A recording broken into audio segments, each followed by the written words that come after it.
evening, good afternoon, and welcome to the Booms and Bus Show. My name is Jonathan Davis, and the Booms and Bus Show to remind you, listener, and indeed for new listeners, of which I'm delighted to say there are more and more each week that I do a show. The Booms and Bus Show is avowedly pro-free market capitalism, libertarianism, and unashamedly anti-socialism, fascism, communism, Marxism, and all the other isms that you can think of. Because the reality is, listener, only free market capitalism helps the people sustainably. All the other types of running the system help the political, media, financial, military elite to the detriment of the people. And I'm going to go into some detail on that later in the show. In the show, we're going to be talking about today, the 1st of May, 2017. It is approximately 11:30 in the morning. It's May Day, and we're going to be talking about what this means. Then we're going to look at Saudi Arabia, Wall Street, the city, banking, and politicians. Of course, we'll look at some economics and markets, and there will be the usual quote of the week. And the quoter of the week is an old friend of this show, Thomas Sowell. If you want to contact me, please do so. You can email me at jd@theboomsandbustsshow.com or tweet me at boomsbustshow. Follow me there. I know that a lot of you follow my personal Twitter account, but don't follow me at boomsbustshow. Please follow me at boomsbustshow, because there's an awful lot that I do on the Twitter account that I simply don't have the time to talk about in the show. So you need to follow me on Twitter at boomsbustshow. And indeed, if there's anything on that Twitter account that you like the look of, don't just click to like it, retweet it. Tell all the people who follow you what you appreciate. Because remember, if you like it, they probably will do too.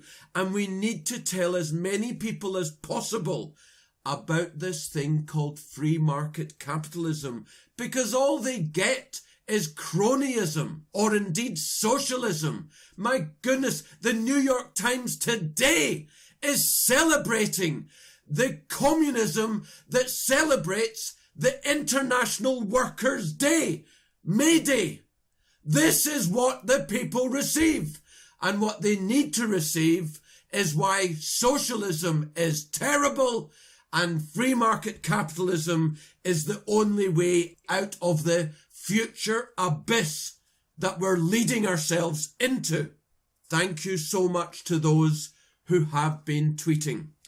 Before I get into the show in more detail, I want to sincerely and seriously wish MDJ all the very best and get well soon, MDJ. Mayday! Mayday! Mayday! It's the May Day celebration. Does anyone know where May Day actually comes from? You know, when you're in a ship and it's sinking and you shout, or you go on the wireless, there's a word, and you scream Mayday. Does anyone know where it comes from? If you know your French, you'll know where it comes from. You got it yet? If you know your French? It comes from the French, m'aider, help me, Mayday. So, of course, it became Mayday. But the May Day celebration celebrates the most important thing in the world, my birthday. It's today. So those of you out today celebrating May Day, thank you so much for celebrating my birthday. I really appreciate it. Hundreds of millions of folks round the world celebrating my birthday. I mean, it's like Jesus all over again. I am the second coming. Well, of course, May Day was originally a Christian celebration or a pagan one, and then it became a celebration about springtime fertility. Get that out of your head, you dirty scoundrel, you! We're talking about farm livestock! Fertility so that the pigs will breed and the cows and so on. How dare you think that? Hey, Mr. Producer, should we allow people to think like that to be able to listen to this show? It's like Steptoe and Son. And if you're in the UK, you know what I'm talking about. You dirty old man. But International Workers' Day, celebrated by socialists and communists globally, those lovely people. What's that all about? Well, they are commemorating the Chicago Haymarket affair. On the 4th of May, 1886, there was a workers' demonstration in the Haymarket Square in Chicago, demonstrating for workers' rights. At that time, your standard working condition was you worked 6 days a week, 10 hours a day, 60 hours a week, and the workers wanted it to be 40 hours. So there was a peaceful demonstration, so peaceful in fact, that the mayor of Chicago attended and left early. There were speakers on workers' rights and all the rest of it, but then the establishment got involved in the form of the state. The police, who are, of course, everywhere, bought and paid for by the state, in the sense of the state is bought and paid for by the financiers, by the industrialists, and so on. In that time, it was the industrialists that owned the police, in effect, and the industrialists wanted to send a message to workers right across America. And they told the police to go in hard and disperse the demonstration. Send a strong message. There's that word, strong. Whenever the media talks about a strong leader, what they're hiding deliberately is the fascism and the brutality behind that apparently innocuous word. So they wanted to send a strong message, and they told the police to go in hard, disperse. One idiot in the crowd decided to throw a stick of dynamite. And of course, there were deaths. There was a riot. Subsequently, there were many prosecutions of the demonstrators. There were hangings. There were suicides in jail. There was also a couple of people let off, but ultimately it was unbelievably bad. And what's interesting, of course, is that the people who were prosecuted, they were prosecuted on trumped up legal actions. So what's new? So, a very serious affair in the development of workers' rights. And isn't it interesting that the standard worker now does work, give or take, about 40-45 hours, and has done for a long time. Of course, if you're in France, you lunch for 45 hours, and then when you feel like it, you go and put that dashboard into a Peugeot. I'm not exaggerating. And now, globally, communists commemorate the International Workers' Day, commemorating the Chicago Haymarket affair. And what they're effectively, of course, is doing is celebrating workers' rights. Fair enough. Except, communism, I urge you to remember, is the biggest killer since the 14th century plague. It's the biggest killer of human rights, of freedoms, of liberties. Since 1900, 119 million human beings have been murdered by these fascists, tortured, imprisoned, sent to gulags, burned alive, drowned alive. Oh, you're confused as to how I could confuse communists and fascists. Are you one of these ridiculous people that have the idea that communists are the opposites of fascists. They're two sides of the same coin. Let me remind you that Hitler and Mussolini and Hirohito were all about state ownership of everything. Isn't that communism? Of course it is. China, Soviet Union and the Eastern Bloc, Germany, Cambodia, North Korea, Ethiopia, Afghanistan, Vietnam, Latin America. Yes, let's celebrate communism and socialism and fascism. Yes, let's. How lovely it is. Let's go straight to the quote of the week from the greatest economic philosopher of the late 20th, early 21st century, Thomas Sowell. Quote, "Socialism in general has a record of failure so blatant that only an intellectual could ignore or evade it." Unquote. Now, this is May the 1st, not April the 1st. Talking of fascism, it's bad enough that the Kingdom of Saudi Arabia heads the United Nations Human Rights Council, but last month the UN has elected Saudi to the UN Women's Rights Commission. Don't worry, Saudi Arabia will now be monitoring women's rights around the world, while Riyadh's fascists don't let women drive cars. Women have to be fully covered in black in 50 centigrade heat. They can't go to a shop without a male chaperone, even a 10-year-old boy. They're often disallowed, full stop, entry into shops and restaurants, like the American South of blacks up to the 1960s.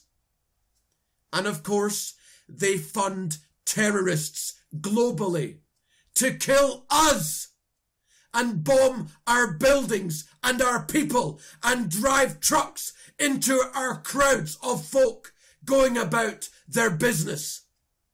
And they torture anyone who questions them. Oh, and they also fund Hamas, which fires rockets into Israel almost every single day, putting Saudi Arabia on the Women's Rights Commission is evidence that the United Nations is wholly illegitimate. It's an insult to women globally. As ever, there's some charts and pictures attaching to the tweet announcing this podcast. Starbucks in Riyadh has signs which say, "Please, no entry for ladies. Ladies, send your driver to pick up the order. Thank you."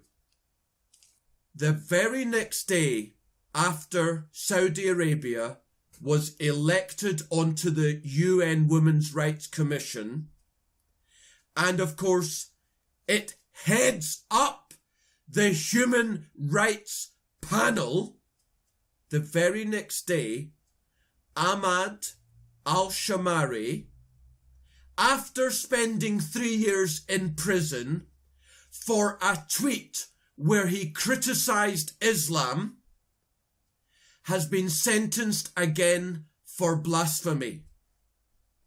He's been sentenced to death. I show you a Saudi imam explaining how to, quote, properly, unquote, beat your wife. Make sure you're taking notes. Rita Panahi in the Sydney Morning Herald says it's preposterous that a country that beheads people with the same gusto as ISIS, Islamic State, for crimes, quote unquote, such as atheism, apostasy, blasphemy, idolatry, sodomy, and sorcery. Oh, did I not tell you what they do to gays? As well as condemning millions of women to a miserable existence as subservient slaves, is lecturing the world on human rights. Sheikh Saleh bin Saad Al Lohaidan explained in an interview in 2013 why allowing women behind the wheel was deeply problematic. Listen to this, dear listener. Quote, "If a woman drives a car, that could have a negative physiological impact, as functional and physiological medical studies show that it automatically affects the ovaries and pushes the pelvis upwards. That is why we find those who regularly drive have children with clinical problems of varying degrees." Unquote. More recently, Grand Mufti Abdulaziz ibn Abdullah al-Sheikh has said that permitting women to drive was a, quote, "dangerous matter that should not be permitted," unquote, and that driving would, quote, "expose women to evil," unquote.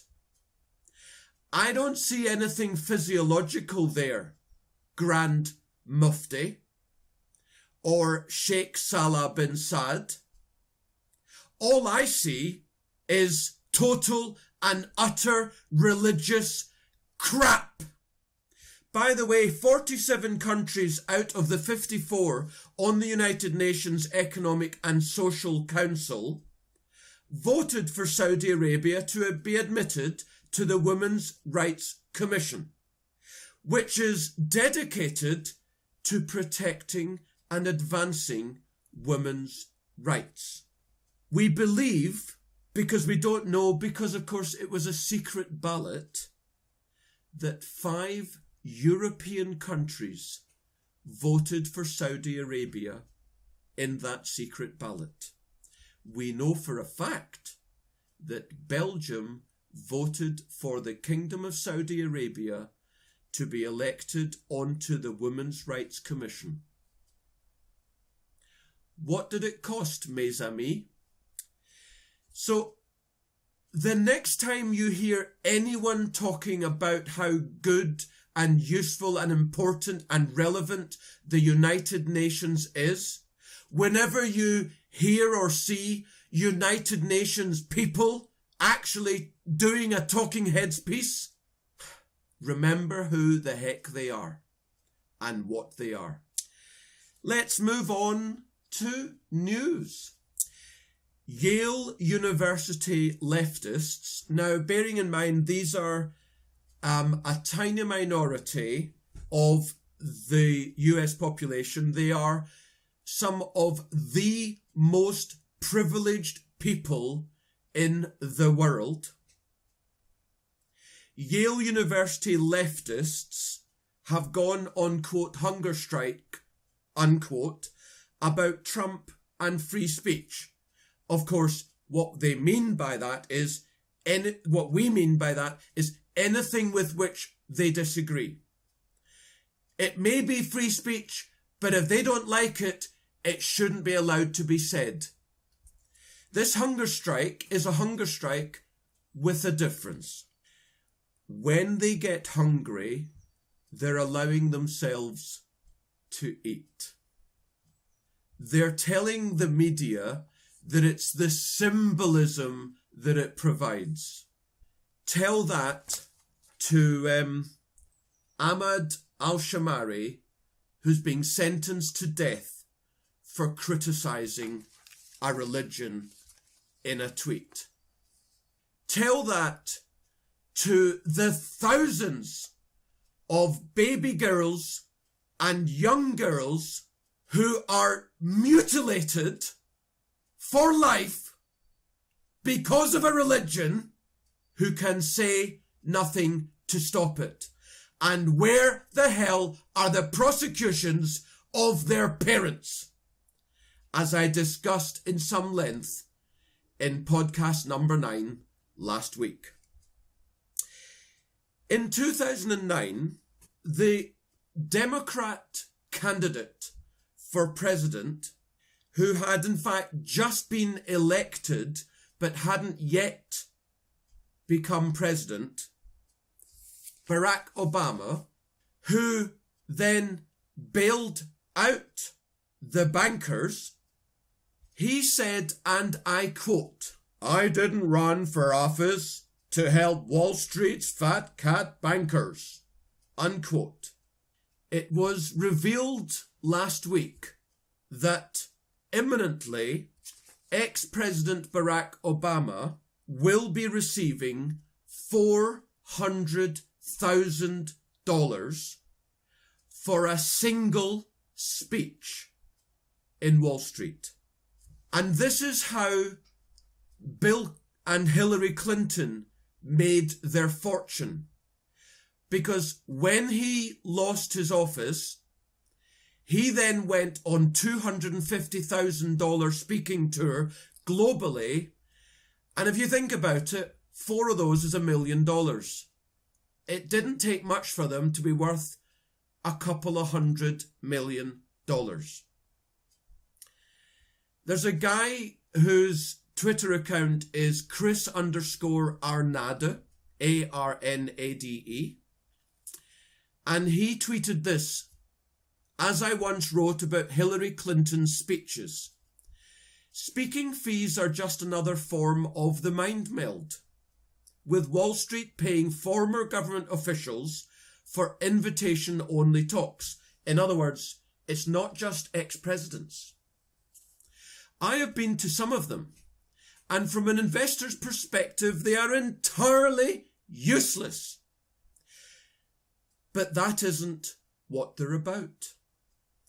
They are yet another incremental nudge to align bankers and politicians' interests. Wall Street gets to remind politicians that there is always a well-paying job waiting for them if they play the game Wall Street's way. And the politician gets to remind the audience that's in Wall Street that they know how the game is played." Listener, not only have you woken up by dint of the fact that you listen to this show, but you need to do more. You need to wake other people up to what the hell is going on. And until and unless we separate politicians from banking, we are heading to what is inevitably a terrible, terrible dystopian future. And bringing back GlassSteagall would be a very great step in the right direction. For those of you who don't know what GlassSteagall is, in a nutshell, it was brought in the 1930s. It separated investment banks from deposit-taking banks who do normal lending and deposit-taking banking. And what that meant was, if you're an investment banker and you do dodgy stuff and you go bankrupt, tough. But when they abolished GlassSteagall in Britain, to her massive mistake, Thatcher was deluded into believing that it was the right thing to do. She brought around Big Bang, which allowed investment banks to buy the retail banks. So they did. Barclays, HSBC, and others going out in my head. And then in 1999, practically the final thing that Bill Clinton did before he left office was he repealed GlassSteagall. And within 10 years, you had the biggest economic collapse in history in 2008. Totally and utterly inevitable. It was obvious. It could be seen from 100 miles away. And then the Queen, after the crash, she's asking the luminaries, how could you let this happen? And 6 months later, they wrote her a 60-page report, which basically said, we weren't as smart as we thought we were. Oh, wow, that's amazing. You're so humble. What have you done about it? You've made it worse. Moving on to economics at the half-hour point. I'm showing you there a chart from Invesco, which is a big money manager. It's showing the 4 phases of the credit cycle. And evidence is strongly pointing to that we are in late cycle, and what comes next is recession. Now, who knows? But there is growing evidence that we're ending the upcycle which started several years ago. And a lot of the problems that we have, of course, is down to debt. And, I've done a lot of thinking about the level of debt that we have, household debt, business debt, government debt. And there is just no way that all this debt can ever be paid back. C.V. Myers, the great economist in the 1970s, said that ultimately, let me try and remember this, ultimately, every penny of every debt has to be repaid. If not by the borrower, then by the lender. In other words, everyone's going to pay eventually. And you know what? There are only 4 ways of getting out of it, and all of them are by defaulting on the debt. And, for the uninitiated, you need to know debt default has happened so many times in history. Indeed, it happened very recently in Greece, and it's going to happen again and again in Greece. There are 4 ways of defaulting on debt. The first one is you can simply say, we're not going to pay you. The likes of Argentina did that. And of course, they became an absolute pariah in global economics. I think Iceland did it as well. And interestingly, and I think largely because it's such a tiny country, tiny economy, Iceland's now massively prospering. And by the way, they also jailed the bankers, but not in the rest of the West. Oh, jeez. So you can first of all just say goodbye, we're not paying you. That's a total default, Argentinian style. 2, like Greece, you can defer it. I mean, it's obviously default. But they're saying, we'll pay you in a few decades' time. Well, yeah, right. It's default. Or you could tell the people, do you know what? Those pensions we promised you? You know that free living allowance we promised you? You know that housing benefit? All that money we promised to just give you? Well, we're not going to give you it. We're going to break those promises. We're going to go into absolute hard austerity. Listener, you think we've had austerity? You have no idea. Austerity is not where government spending rises every single year. That is not austerity. So the first 3 defaults are go away, we're not paying you, we'll pay you in 50 years, or the promises to the people get thrown out the window.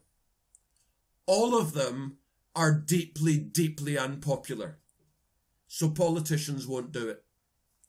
It's the fourth one that they'll do that people won't realise is happening. You worked out what it is yet? How do you surreptitiously get out of debt or get rid of debt in a sense? I'll give you a few seconds to think about it.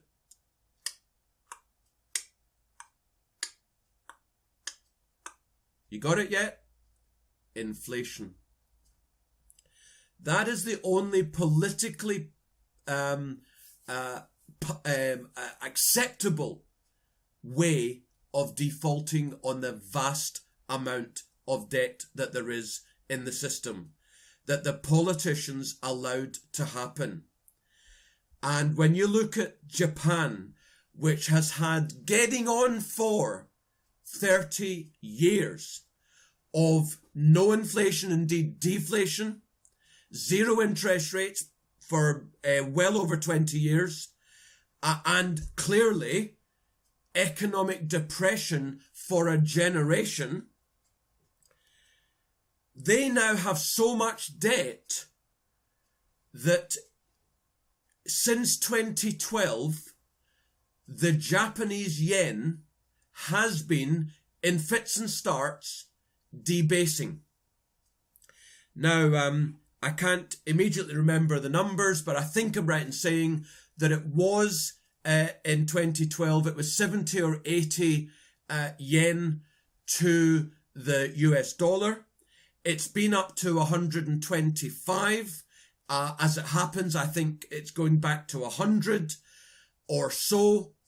But even if it does go to 100, that in itself is a 25-40% devaluation of the currency. The yen is in a state of debasement.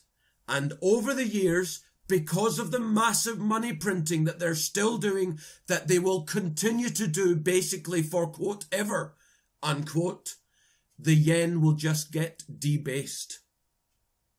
I see no reason why from, say, roughly 100 yen to the dollar, I see no reason why it couldn't go to 1,000 yen to the dollar.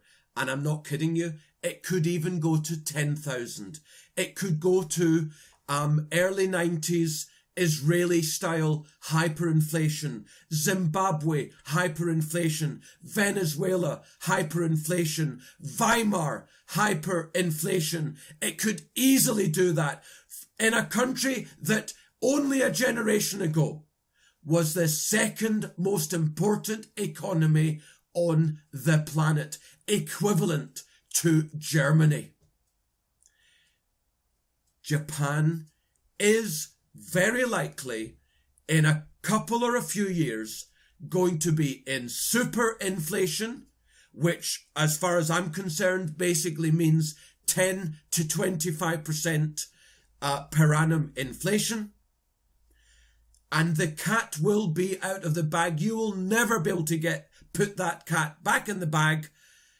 It will then go above 50% inflation, and that, as far as I'm concerned, is hyperinflation, and from 50%, it could easily go to 500% per annum inflation. I am not exaggerating seriously. That's how bad the finances are in Japan. As for the rest of the West, which of course has been in low inflation stroke deflation for getting on for 10 years now, well, there are those who say we are turning Japanese. And by the way, hashtag turning Japanese, yours truly coined it on Twitter a few years ago, because it looked very much as if we were turning Japanese. And I suspect we are. On the other side, we might not have another 20 years of effectively zero inflation. We might just have another couple of years whereupon we start moving to super inflation within 5 years. 10 to 25% inflation within 5 years. I don't know, and I'm not suggesting it's going to be either one or the other. I am telling you, however, it's going to be one or the other. We are either turning Japanese and we're going to have another 20 years of low inflation, zero interest rates. And by the way, in a zero inflation world where your wages don't rise and your debt doesn't deflate away, I can pretty well guarantee to you that our house prices are going to do the same as Japan. And Japan, with zero interest rates for over 20 years now, Japan's house prices fell 60% nationally and more in Tokyo.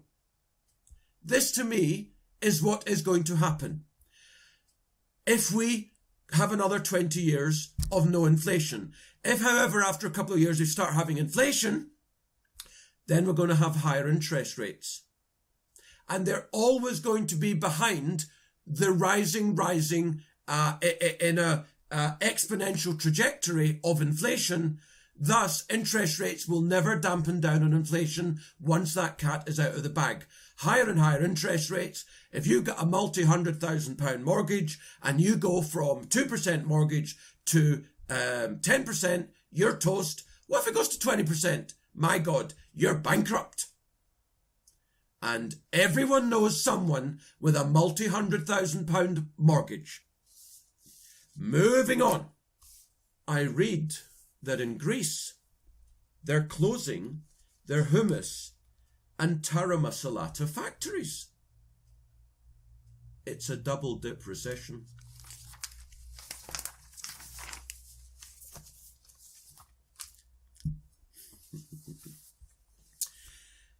The Atlanta Fed weekly, as you know, if you listen to this show, comes out with its prognostication for the growth for the United States in 2017.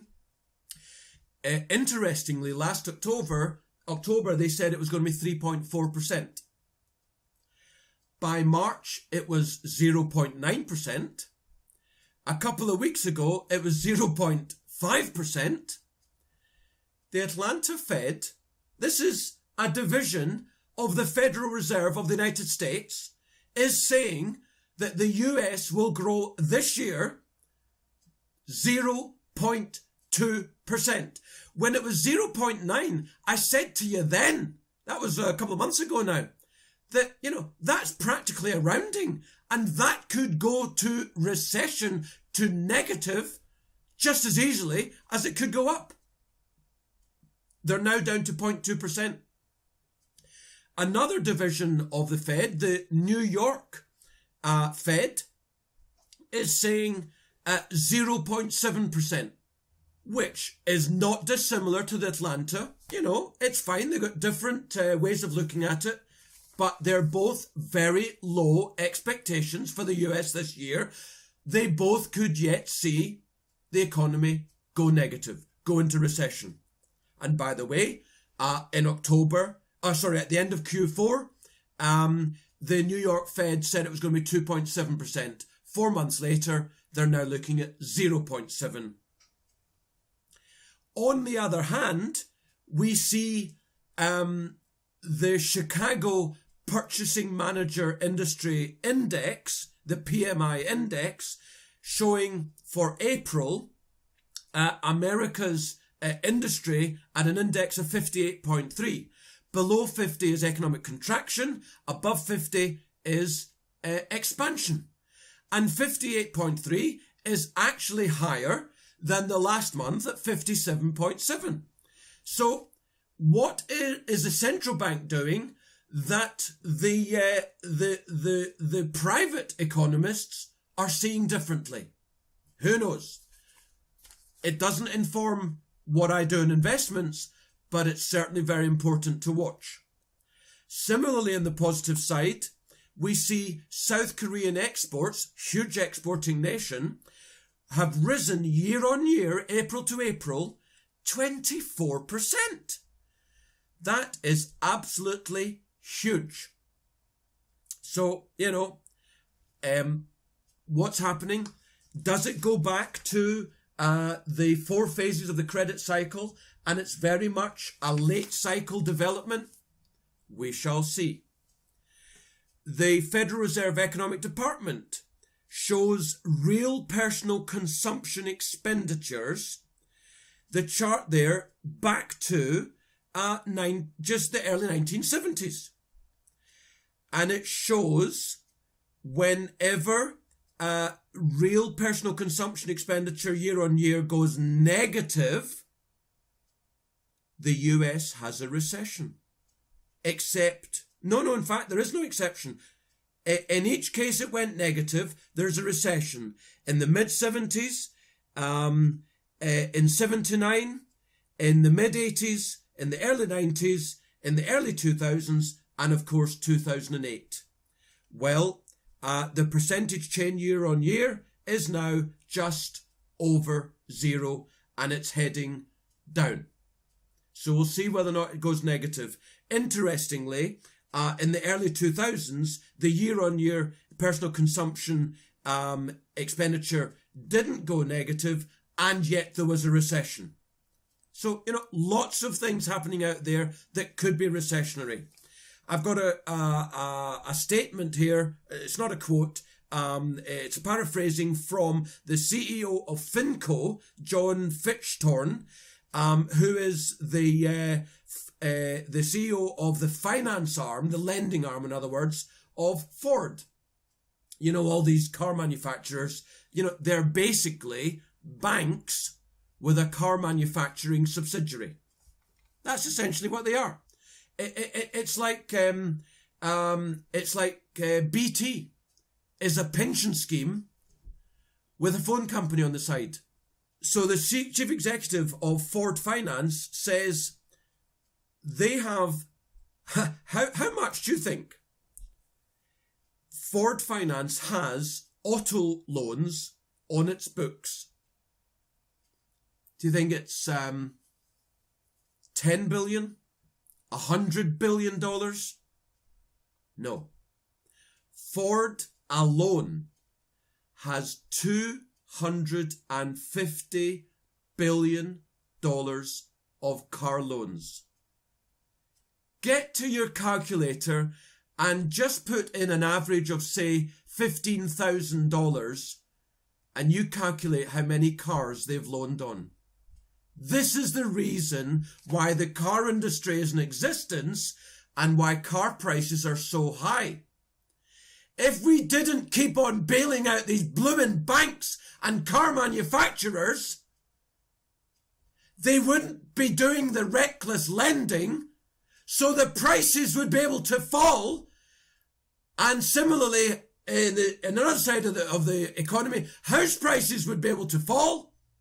Living costs would fall, business costs would fall. It would engender 30 years of economic prosperity. Instead, by keeping prices high across the economy, that's why we're in economic depression.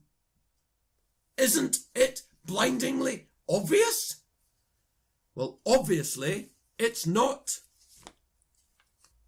And by the way, just going back on US consumption growth, it's fallen to the lowest level since 2009. That was a point I hadn't made, and that's an important point. 10 minutes on markets. There's a chart there. When they tell you that we're in an 8-year bull market in stocks, laugh at them and show them this, which is a list of country stock markets around the world, and the percentage falls from mid-14 to mid-16. Portugal, Brazil, Italy, Spain, Hong Kong, the Dow Jones Transports Index, Germany, Japan, Taiwan, Sweden, the Small Companies Index, the 2,000 companies in America, the Euro Stocks Index, Canada, France, India, the FTSE, the Swiss, the Australian. the NASDAQ 100 even, the Korean. And it shows, and indeed the S&P 500, which unfortunately you can't see because it's blocked by someone's head, but it shows big falls in the stock market in that 2-year period, which does actually lend credibility to Joe Fahmy's video, which I've tweeted, and you can easily go and find it if you need to. JFAHMY, I believe it is, Joe Fahmy, J Fahmy, where he puts a very strong case for why we could be going into a 5-year massive bull market where stocks could treble. Now, he puts forward the case, and right at the end he says, look, there's the case, but, if I'm wrong, we'll take appropriate action. And that is what we call money management. But, we should bear in mind all of these things, and we should invest not based upon what might happen, but based upon what the charts are telling us. Because the sum total of all global market knowledge is in the price, is in the price trend, whether there's down or upside momentum, and so on. But yes, there's a case for a crash. I'm not talking imminently, by the way. I'm talking about, but by the way, I've been saying, and I stay with, we're looking at a 10-15% pullback in stocks. But I'm talking about there's a case for a crash, a recession from late this year into 2019.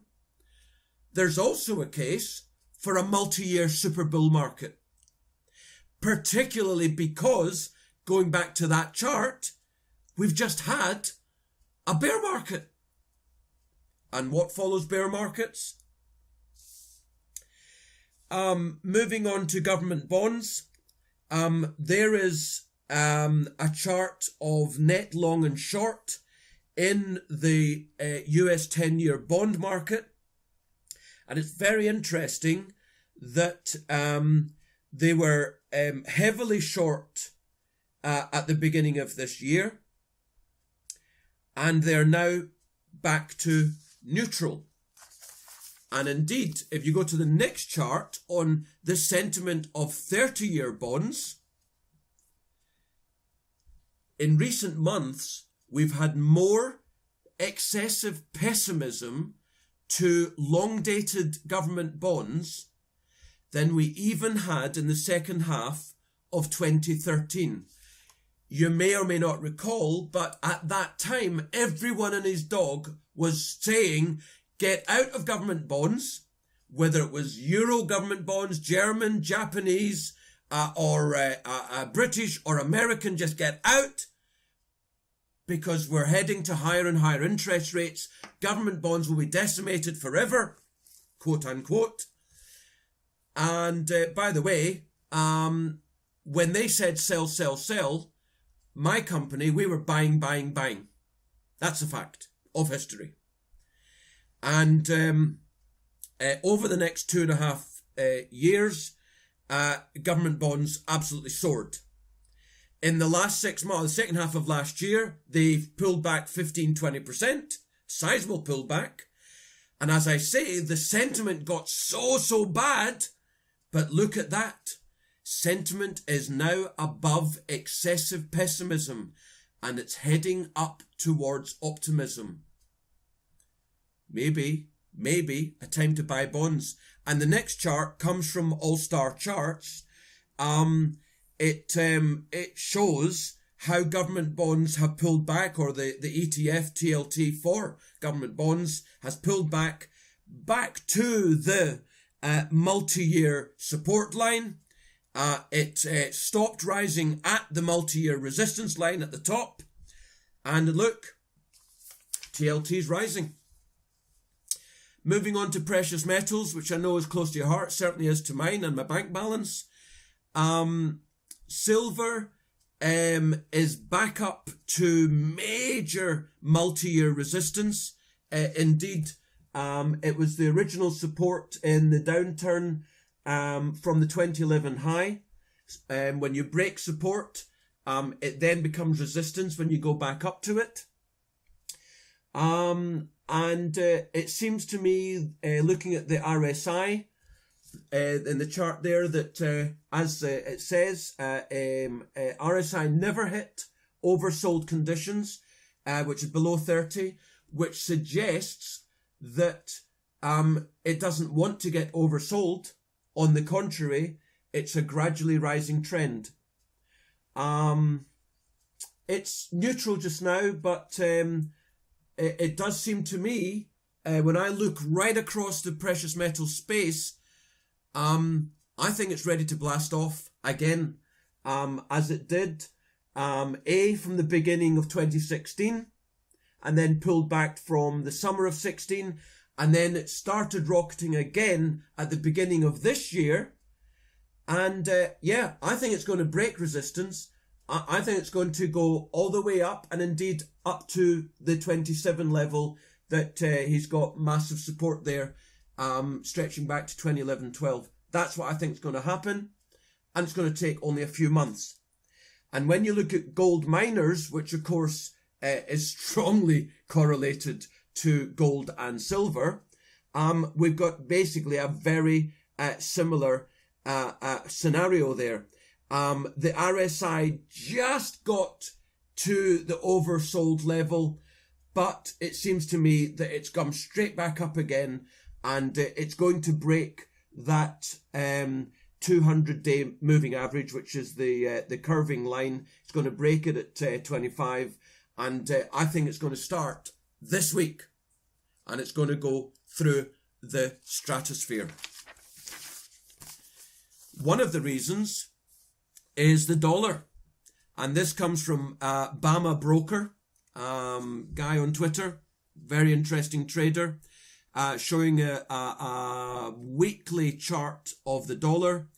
In essence, you want to see that wedge shape on the far right hand side, with support at roughly 98. The dollar's pulled back from 104 at the beginning of the year. It's going to go down to support at 98. It's 99 just now. It's probably going to go back up to 99, 100, because these things don't normally break major support or resistance the first time. But it does seem to me it's going to go down to the red upward sloping line, 200-week moving average, which is at 91. In fact, I think it's going to go to 90 or so. And with the dollar falling, that is going to put a rocket ship under commodities and gold and miners. And back to All-Star chart, what he's showing there is that basically gold has done nothing for a couple of years. It tried to break up, it pulled back. And unless it immediately goes back up again, it's going to go back down to the first line of support at 93 or so.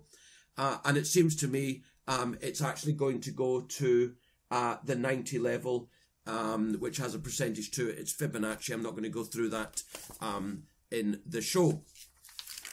Listener, I hope you enjoyed the show as much as I have.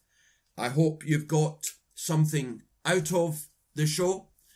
As I say, please tweet me at Booms Busts Show. Email me at JD at theboomsandbustsshow.com. I had a chap ask me for advice last week, and I couldn't give him advice, but I gave him, I hope, some really useful specific pointers to his own financial position.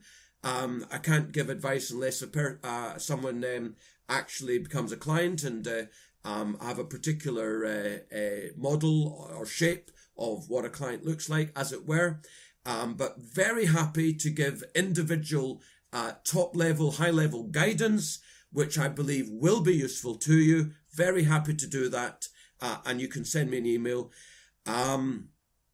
Once again, I wish MDJ all the very, very best. Get well soon, matey. Listener, have an absolutely superb week. I'm now going to celebrate the rest of my birthday. I've had a phenomenal morning already with my favourite breakfast of bacon, scrambled eggs, beans and toast, followed by a fruit cake that my 10-year-old daughter baked all by herself. And we're going to have a family meal out this evening, and we're also going to eat some cakes, some muffins that my 12-year-old daughter baked, and they are also absolutely, utterly delicious. I'm having a whale of a birthday. I couldn't have had a better time doing the show. Listener, have an absolutely wonderful time. See you next week.